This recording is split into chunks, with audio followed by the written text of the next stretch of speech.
तो चुनाव आयोग की घोषणा के साथ हिमाचल की जनता का इंतजार खत्म हो गया है। अब हिमाचल में 12 नवंबर को चुनाव होगा, जिसके 26 दिन बाद वोटों की गिनती होगी। और इससे पहले अब हिमाचल में चुनावी रैलियों के आगाज से वादियों का तापमान सियासत ने थोड़ा बढ़ा दिया है। देखिए खास रिपोर्ट। हिमाचल की हसीन वादियों के साथ देश भर में मौसम बदलने लग गया है। इस साल पहाड़ों में हुई तेज बारिश के साथ अब सर्दियों का वेलकम भी जोर शोर से होने लगा है और पहाड़ों की हसीन वादियां सफेद रंग में रंगने लग गई हैं। इसी के साथ सर्दियां शुरू हो गईं, तो चुनावी मौसम ने भी अब करवट लेनी शुरू कर दी है। इसी चुनावी मौसम को लेकर चुनाव आयोग ने प्रेस कॉन्फ्रेंस की। इसके बाद से वादियों की आबो हवा बदलने लग गई। राज्य की 68 विधानसभा सीटों पर चुनावी तारीखों के ऐलान के बाद ही यहां हिमाचल प्रदेश के चुनावी रण का शंखनाद बज गया। The election would be in one phase. Last date for nomination would be 25th October, that is Tuesday. Date for scrutiny would be 27th. Last date for withdrawal would be 29th. And date of poll 12th November.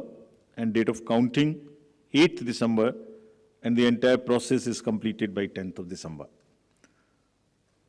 So again, through you with the appeal to all the voters on behalf of all of us to come and vote in the state of Himachal. चुनाव की तारीख के ऐलान से पहले ही पहाड़ों पर चहल पहल तेज हो चुकी है। यहाँ अब मौसम बदलने के साथ ही सैलानियों की भीड़ होगी। यहाँ अब रोज किसी बड़े नेता का कार्यक्रम हो रहा है। बीजेपी की ओर से खुद पीएम मोदी मोर्चे पर हैं। 5 अक्टूबर से 16 अक्टूबर तक यहाँ 4 चुनावी रैलियों का प्लान था। प्रचार के दूसरे चरण में पीएम मोदी ने खुद कई विकास परियोजनाओं का उद्घाटन और शिलान्यास किया। ऊना में ट्रिपल आईटी से लेकर नई वंदे भारत एक्सप्रेस की शुरुआत तक और चंबा में 78 मेगावाट की बिजली परियोजना से लेकर ऊना ड्रग पार्क तक, साथ में कई सड़क परियोजनाओं की सौगात हाल ही में हिमाचल को मिली। भूमि पर काम करते हुए मुझे निरंतर हिमाचल की विकास यात्रा का सही यात्री बनने का अवसर मिला है। और मैं अभी सुन रहा था, अनुराग जी बड़े जोर जोर से बोल रहे थे कि ये मोदी जी ने किया, ये मोदी जी ने किया, ये मोदी जी ने कहा। हमारे नड्डा जी भी कह रहे थे ये मोदी जी ने किया, ये मोदी जी ने किया। और हमारे मुख्यमंत्री जयराम जी भी कह रहे थे मोदी जी ने किया, मोदी जी ने किया। लेकिन मैं सच्चाई बता दूं किसने किया? बता दो। ये जो कुछ भी हो रहा है ना, वो आपने किया है। आपके कारण हुआ है। अगर आप दिल्ली में सिर्फ मोदी जी को आशीर्वाद देते और हिमाचल में मोदी जी के साथियों को आशीर्वाद न देते, तो ये सारे कामों में वो अड़ंगे डाल देते। ये तो जयराम जी और उनकी टीम है कि जो काम दिल्ली से मैं लेके आता हूं उसको तेज गति से लोग दौड़ाते हैं, इसलिए हो रहा है। और ये अगर एम्स बना है तो आपके एक वोट की ताकत है। अगर टनल बना है तो आपके एक वोट की ताकत है। हाइड्रो इंजीनियरिंग कॉलेज बना है तो ये आपके वोट की ताकत है। अगर मेडिकल डिवाइस पार्क बन रहा है तो ये भी आपके वोट की ताकत है। और इसलिए आज मैं हिमाचल की अपेक्षाओं को ध्यान में रखते हुए एक के बाद एक विकास के काम कर रहा हूं। दूसरी तरफ पहली बार गांधी परिवार की ओर से कांग्रेस महासचिव प्रियंका गांधी ने सोलन में रैली करके कांग्रेस की ओर से दावेदारी बरकरार रखी है। ये कहते हैं ना कि रिवाज बदलना चाहते हैं, मैं तो कहती हूँ रिवाज आपने बदल दिया। जो कांग्रेस की सरकार यहाँ थी, जो सरकारें थी, इतने समय से जो मुख्यमंत्री थे, चाहे वो वाईएस परमार जी हो, चाहे वो रामलाल ठाकुर जी हो, चाहे वो वीरभद्र सिंह जी हो, सबने वही इंदिरा जी का जो आध्यात्मिक रिश्ता है आपके साथ, जो दिल का रिश्ता है आपके साथ, वो रिश्ता निभाया, विकास कराया, शिक्षा के संस्थान बनाए, आपकी तरक्की के लिए काम किया। उस रिश्ते को इन्होंने, उस रिवाज को उन्होंने बदल डाला है। इंतजार मत करिए कि रिवाज बदलेगा। रिवाज ये 5 साल पहले बदल चुके हैं। और क्या किया इन्होंने? इन्होंने आपको देने के बजाय आपसे छीना। छोटे दुकानदारों पर जीएसटी डालकर कमाई छीनी। बागबानों पर इन्होंने तमाम ये मुश्किलें डालकर बड़े बड़े उद्योगपतियों के फायदे के लिए आपकी कमाई छीनी। ये छोड़िए, युवा उम्मीद रखता था कि भर्ती होगा आर्मी में, फोर्सेस में, और आज उन्होंने अग्निवीर ले आए। अब वो अग्निवीर ले आए। अगर आप अपनी फौजियों को, अपने जो देश के लिए शहीद होने के लिए तैयार हैं, उनको आप ठेके पे आप रखेंगे? 3-4 महीनों के, सालों के बाद बस खत्म बात। उनको पेंशन नहीं मिलेगा, उनको ठीक से सैलरी नहीं मिलेगी। सिर्फ लिया है आपसे, छीना है आपसे। अरे महिलाओं से मेरी बहनें बैठी हुई हैं, आपको तो गैस सिलेंडर कहते हैं कि दिया, 1000 रुपए का गैस सिलेंडर कौन खरीदेगा? वो भी आपसे छीन लिया है। युवाओं का भविष्य छीना है। छोटे दुकानदारों की कमाई छीनी है। किसानों, बागबानों की कमाई छीनी है। पेंशन छीना है। क्या आप ऐसी सरकार चाहते हैं? आप बताइए, क्या आप बदलाव चाहते हैं? वैसे तो 2017 में हिमाचल प्रदेश की 68 सीटों में से बीजेपी को 44 सीटें मिली थी और करीब 48.79% वोट मिले थे। वहीं कांग्रेस को 21 सीटें और 41.68% वोट मिले थे। इनमें से एक सीट बीजेपी उपचुनाव में हार गई थी और उसके बाद बीजेपी की सीट 44 से 43 रह गई, तो कांग्रेस की एक सीट बढ़कर 22 हो गई। लेकिन इस बार हिमाचल जैसे राज्य में बीजेपी के सामने दोहरी सत्ता विरोधी लहर की चुनौती है, जबकि कांग्रेस को 5 साल बाद सत्ता में वापसी का इंतजार है। लेकिन कांग्रेस के सपने में विघ्न डालने के लिए इस बार बीजेपी ही नहीं, आप भी तैयार है। हिमाचल से लेकर गुजरात तक जो चुनावी समर शुरू हुआ है, उसमें कांग्रेस और बीजेपी की आमने सामने की सीधी टक्कर है। और इन दोनों राज्यों के अलावा जिन राज्यों में अगले 1 साल में चुनाव है, उनमें अधिकतर में बीजेपी और कांग्रेस की सीधी चुनौती होगी। और उन सभी चुनावों के नतीजे 2024 की महासमर के बुनियाद हो सकते हैं, क्योंकि 2024 के लोकसभा चुनाव से पहले 11 राज्यों में विधानसभा चुनाव होने हैं। इसमें गुजरात और हिमाचल प्रदेश में इसी साल विधानसभा चुनाव हैं। तो वहीं साल 2023 में पहले त्रिपुरा, मेघालय और नागालैंड में विधानसभा चुनाव होने हैं और उसके बाद मई में कर्नाटक में चुनाव होंगे।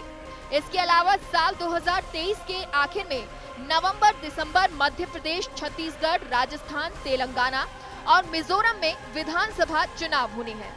ऐसे में अधिकतर में बीजेपी और कांग्रेस की सीधी चुनौती है। हालांकि इन 11 राज्यों की 146 लोकसभा सीटों में से 121 सीटों पर बीजेपी तो 8 सीटों पर कांग्रेस का कब्जा है। लेकिन हिमाचल के चुनाव ही 2024 की बुनियाद रखेंगे। यही वजह है कि बीजेपी से लेकर कांग्रेस और आप समेत अन्य पार्टी हिमाचल में पूरी जान झोंकने को तैयार है। Bureau report, first India news.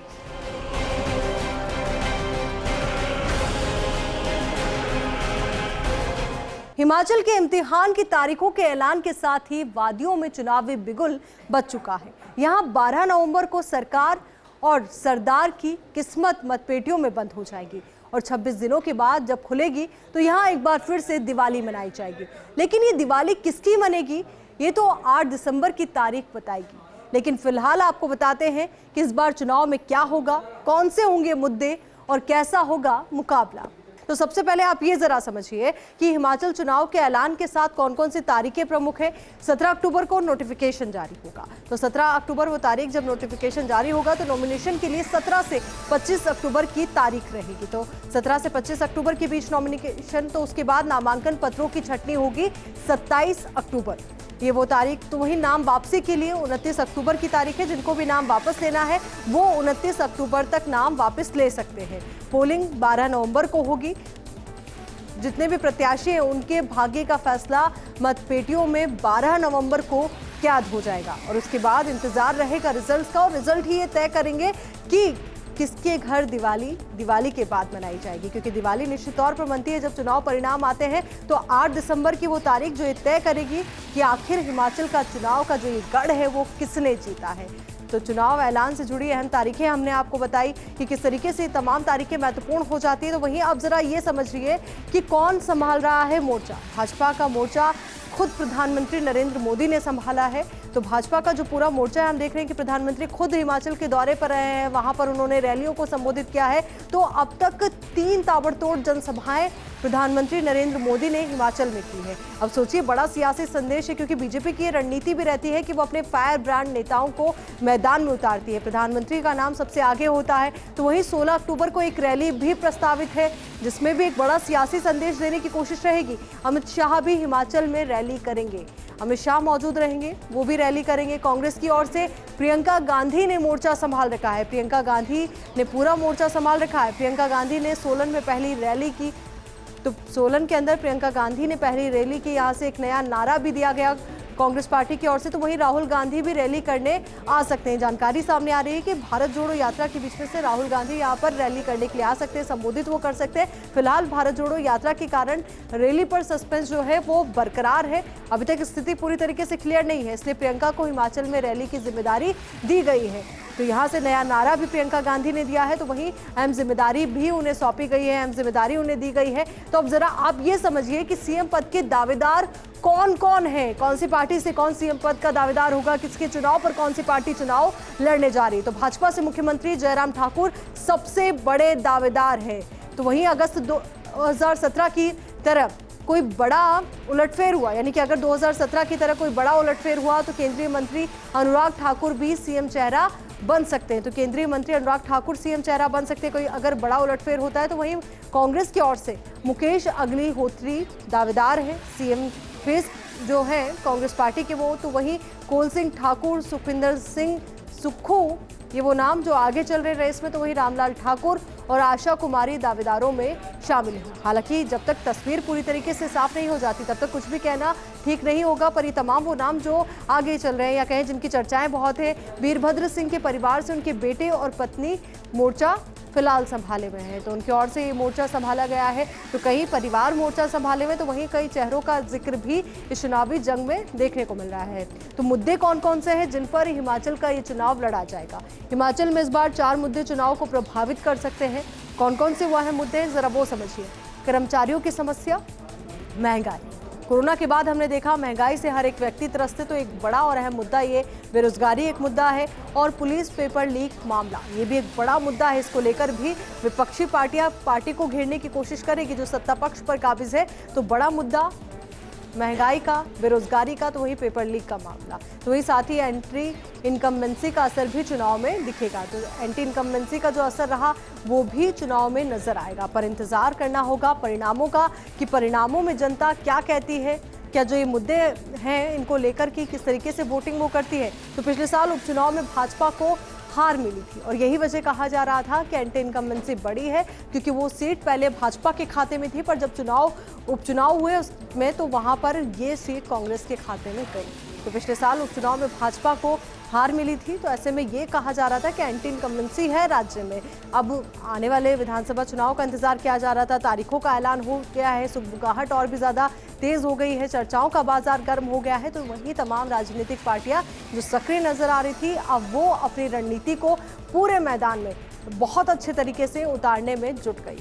अब आगे आपको कुछ और अहम जानकारी हम समझाते कि किस तरीके से इस हिमाचल प्रदेश के गढ़ में और कौन कौन सी चुनौतियों के साथ साथ क्या कुछ समीकरण है। अब ये जरा आप समझिए, 2017 का इलेक्शन, कौन सी पार्टी के खाते में कितनी सीटें गई? बीजेपी के खाते में 44 सीटें गई, कांग्रेस के खाते में 21 सीटें गई, तो वहीं अन्य के खाते में 3 सीटें। तो ये पूरा चुनावी समीकरण आपने समझा।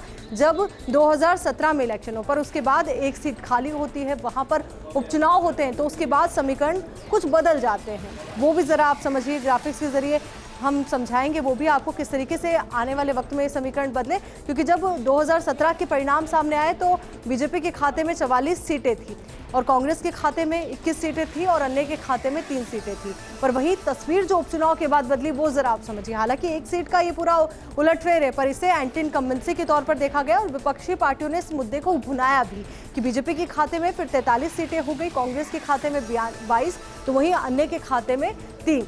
तो 68 सीटों का ये पूरा विधानसभा चुनाव, और इन विधानसभा चुनाव को लेकर के अब ये देखना महत्वपूर्ण है कि आने वाले वक्त में जब विधानसभा चुनाव होंगे, उसके बाद जब परिणाम सामने आएंगे, तो हिमाचल प्रदेश की क्या तस्वीर बनती है। तो चुनाव में क्या कुछ खास है, जरा वो समझिए।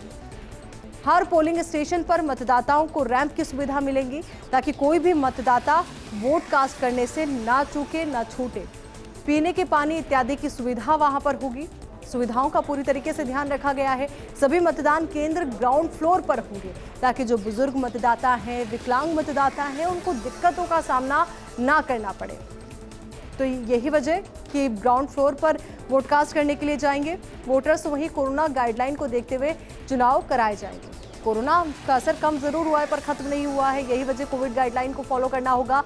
कम मतदान वाले पोलिंग स्टेशन पर मतदान करने के लिए कैंपेन चलाए जाएंगे ताकि आम लोग जागरूक हो सके, अपने मताधिकार का प्रयोग करें। वहीं कुछ पोलिंग स्टेशन पर सिर्फ महिला स्टाफ होगा। ऐसी तस्वीर हम राजस्थान में भी देखते हैं कि महिलाओं के हिसाब से कुछ पोलिंग स्टेशन पर सिर्फ महिला स्टाफ रखाया जाता है। तो महिलाओं के सशक्तिकरण को दर्शाने का एक बड़ा प्रयास भी चुनाव आयोग की ओर से किया गया।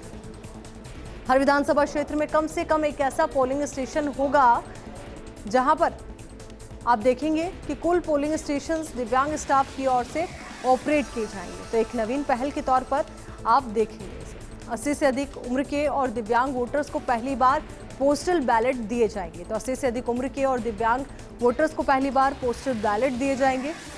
तो वोटर की इच्छा पर निर्भर करेगा कि वो किस तरीके से वोट करता है, कि उसने वोट पोस्टल से देना है या फिर पोलिंग बूथ पर। यहाँ रुक रहे एक छोटे से ब्रेक के लिए। ब्रेक के बाद आपको बताएंगे हिमाचल का पूरा चुनावी गणित और किस तरीके से चुनाव आयोग ने तमाम तैयारियां की है, तो वहीं किस तरीके से राजनीतिक पार्टियों ने चुनाव को लेकर तैयारियां की है।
ब्रेक के बाद एक बार फिर से आपका स्वागत है। चलिए एक बार फिर से शुरुआत करते हैं हमारे इस खास सफर की।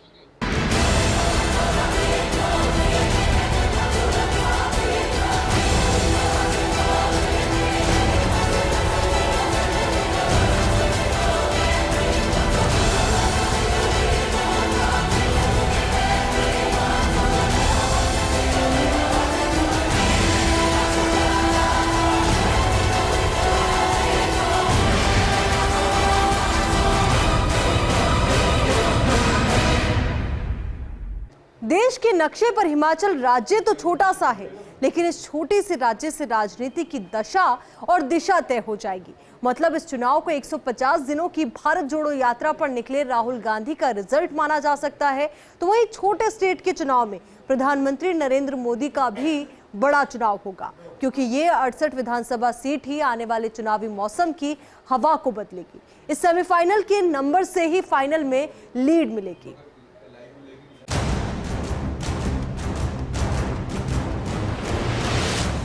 दिग्गजों की रैली, धुआंधार प्रचार और एक दूसरे पर वार पलटवार। पहाड़ी राज्य में जिस चुनाव के लिए सियासी लड़ाई चल रही थी, उसकी तारीख का ऐलान हो गया है। इसी के साथ ही इस चुनाव को अब 24 के चश्मे से भी देखा जाने लगा है। चुनावी ऐलान से पहले ही पिछले 10 दिनों में प्रधानमंत्री मोदी ने 2 दौरे पर कई ऐतिहासिक घोषणाएं की, साथ ही वंदे भारत ट्रेन को हरी झंडी भी दिखाई। लेकिन अब चुनाव की घोषणा के बाद हिमाचल की जनता किसे हरी झंडी और किसे लाल झंडी दिखाएगी, ये हिमाचल के कुछ मुद्दों पर निर्भर करने वाला है, क्योंकि गुजरात की तरह ही हिमाचल में लड़ाई जबरदस्त होने वाली है। यहाँ भी अब की बार 3 पार्टियों में दावेदारी जबरदस्त है, यानी बीजेपी, कांग्रेस और आम आदमी पार्टी में भी यहाँ आमने सामने की टक्कर होने वाली है। दरअसल हिमाचल प्रदेश विधानसभा चुनाव 2022 का औपचारिक ऐलान हो गया है। प्रदेश में 12 नवंबर को मतदान होगा, जबकि 8 दिसंबर को नतीजे आएंगे। हिमाचल प्रदेश में पिछले 3.5 दशकों से हर 5 साल में सत्ता बदलने का ट्रेंड चल रहा है। हिमाचल प्रदेश में पिछले 3.5 दशकों से हर 5 साल में सत्ता बदलने का ट्रेंड चला आ रहा है। बीजेपी सत्ता परिवर्तन के सिलसिले को तोड़ने की कवायद में जुटी है, तो कांग्रेस सत्ता में वापसी की उम्मीद लगाए हुए है। ऐसे में यदि बीजेपी इस ट्रेंड को बदल देती है, तो इसे 24 की हवा का रुख देखा जा सकता है। हिमाचल में पिछले कुछ समय से कांग्रेस और बीजेपी के बीच ही नहीं, बल्कि वीरभद्र सिंह और प्रेम कुमार धूमल के इर्द गिर्द सत्ता घूमती रही। लेकिन जब प्रधानमंत्री मोदी सत्ता में आए और 2017 में चुनाव हुए, तो ये कहानी बदल गई। अब प्रधानमंत्री मोदी भाजपा की ओर से खुद मोर्चा संभाले हुए हैं और नड्डा का गृह राज्य होने के कारण यहाँ की जीत बीजेपी की साख को भी मजबूत करने वाली है। हिमाचल चुनाव ऐसे समय पर हो रहा है जब कांग्रेस देश में भारत जोड़ो यात्रा निकाल रही है। ऐसे में कांग्रेस एक और सत्ता परिवर्तन के ट्रेंड के साथ हौसले बुलंद कर रही है, तो वही भारत जोड़ो यात्रा की हवा को हिमाचल की ओर मोड़ने का प्रयास कर रही है। ऐसे में कांग्रेस यदि हिमाचल में लीड लेती है, तो ये कांग्रेस के लिए संजीवनी साबित होने वाली है। दरअसल 2024 के चुनाव से पहले 11 राज्यों में चुनाव होने हैं। इनमें उत्तर भारत के बड़े राज्य भी शामिल हैं। हिमाचल के चुनाव की जीत एक और यदि यहाँ बीजेपी के दमखम को मजबूत करेगी, तो 11 राज्यों के चुनावी हवा को भी तय करेगी। यही वजह है कि हिमाचल के चुनाव को 24 के चश्मे से देखा जा रहा है। इधर आम आदमी पार्टी भी हिमाचल और गुजरात दोनों जगह जोर आजमाइश कर रही है। माना जाता है कि हिमाचल की हवा पंजाब के चुनावों से तय होती है। ऐसे में यदि पंजाब के चुनावी रिजल्ट का असर हिमाचल चुनाव में पड़ता है, तो आपके लिए ये मास्टर स्ट्रोक साबित होगा और इससे विपक्ष का तीसरा मोर्चा भी नए अंदाज में सामने आएगा। अब यही वजह है कि हिमाचल में मुख्यमंत्री जयराम ठाकुर के लिए कड़े इम्तिहान की घड़ी है। हर 5 साल में सत्ता बदलने की परंपरा ने बीजेपी के लिए चिंता जरूर बढ़ा दी है, लेकिन बीजेपी ट्रेंड को तोड़ने के लिए हर संभव कोशिश में है। Bureau report, first India news.